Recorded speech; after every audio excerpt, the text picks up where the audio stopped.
My twin girls were preemies. They were born at 29 weeks. Emma was in the NICU for 5 weeks. Emmy was in the NICU for 100 days. As soon as she came home, everything was just different with her. She wasn't even looking at us. She was just a baby that was just sitting there all the time. And that's when we started questioning. About 50% of infants who were born under 27 weeks of gestation will go on to have some type of developmental delay. But not all children who have motor delays also have cerebral palsy. So understanding which children will have cerebral palsy and which children may have other delays could be really crucial for identifying which interventions an individual child would benefit from. The Hammersmith Infant Neurological Exam is the key neurologic assessment that can be used across the continuum for either children with high biological risk or children who are identified later.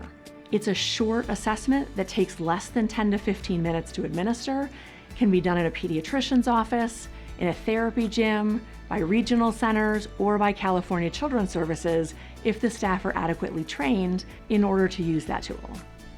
Regardless of whether a child is identified as having high biological risk or having a developmental delay, we need to identify which children are at highest risk using 3 standard assessments. The first is a neurologic exam. The second is a motor assessment that identifies the child as having delays. And the third is neuroimaging, which we should have ready access to across most of the developed world. Using the early detection guidelines, we can identify children as young as 3 to 5 months as either having cerebral palsy, being at very high risk of having cerebral palsy, or not having cerebral palsy, but possibly still having a motor delay.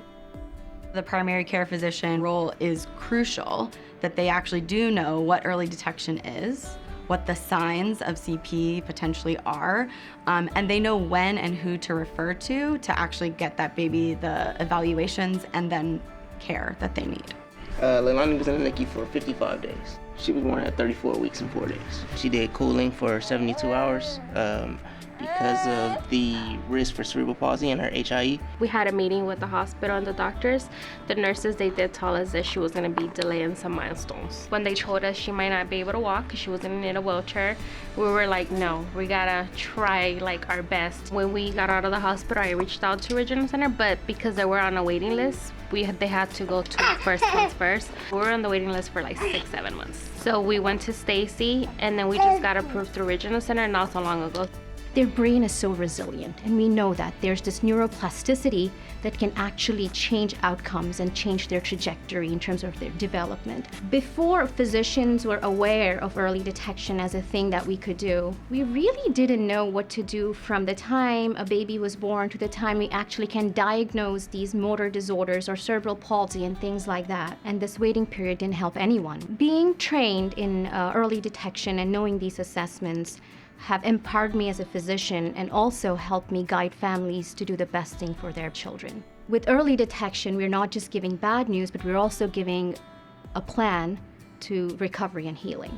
In order to get services for children who have developmental disabilities or delays, we need to identify which kids need services. To be able to do that in an equitable and consistent way, we need everyone to use outcome measures that are evidence-based and that are specifically designed to identify children who are at high risk of cerebral palsy and to identify developmental delay. As we implement the early detection guidelines across California, we have the ability to change the lives of children and families.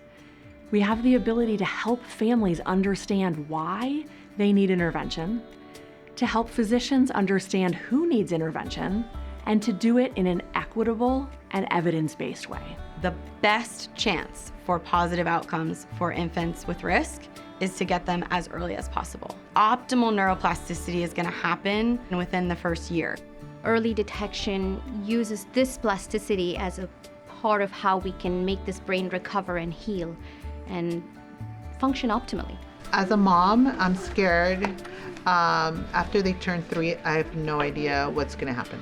We are waiting for October to come. They're both going to get evaluated and see where they stand at, and they would decide what the next step is when it comes to all the help that she needs with her movements and stuff like that. I just wish there was a better support.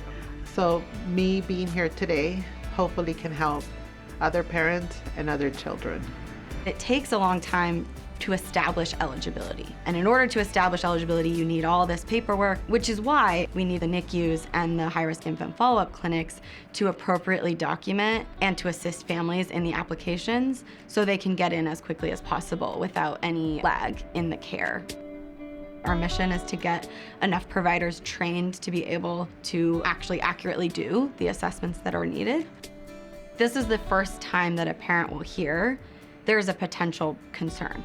And that's a huge job. And then educating them on what that means, what's next. And knowing this is the eligibility criteria for what you can actually do next. Because for some kids, it will be a developmental disability. For other kids, it will be a diagnosis like CP. And each require different treatment, different referrals. That's why we care so much about making sure the NICUs are well-versed in early detection, because it really dictates the path moving forward. When we started with Stacy, she wasn't moving her hands, but I feel like therapies helped her, and us knowing early, I feel like it did work for us as parents, for her, like, so we could be there better for her.